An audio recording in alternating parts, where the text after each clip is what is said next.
सकता हूँ। माझ्या भावानी प्रेझेंटेशन साठी आणलेला पुतळा तू फोडलास. आता काय करायचं?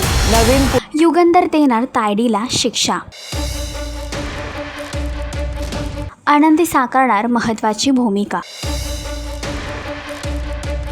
आनंदी या मालिकेच्या आगामी भागामध्ये एक नवा ट्विस्ट लवकरच प्रेक्षकांना पाहायला मिळणार आहे. एकीकडे सागरिकाला आनंदी घरात सून भरून आली हे तिला पटत नाहीये आणि याच गोष्टीचा फायदा घेऊन ती तिचा छळ करत आहे. एवढंच नव्हे, युगंधरच्या अनुपस्थितीत तिला घरातून बाहेर काढण्याचा प्रयत्न करत असताना सादरीकरणासाठी आणलेल्या पुतळ्याला आनंदीचा धक्का लागतो आणि पुतळा फुटतो. यावरून सागरिकाने आनंदीला धमकी दिली आहे की तुझ्या समोर ज्या माझ्या भावाचा अपमान झाला ही गोष्ट मी अजिबात सहन करणार नाही आणि या गोष्टीची शिक्षा म्हणून ती आनंदीला पुतळा वरून उभा करते. जेव्हा युगंधर पुतळ्यावरचा कपडा काढतो तेव्हा आनंदीला तिथे बघून त्याला धक्का बसतो. तर या मागची सर्व हकीकत ऐकल्यानंतर युगंधर नक्की कोणता निर्णय घेणार? युगंधर आपल्या तायडीला शिक्षा देणार का? मालिकेचा अपकमिंग ट्रॅक तुम्हाला कसा वाटला हे कमेंट करून नक्कीच सांगा आणि असेच अपडेट जाणून घेण्यासाठी तुम्ही आमचं चॅनल डेली चक्कर लाईक, शेअर आणि सबस्क्राईब नक्कीच करा.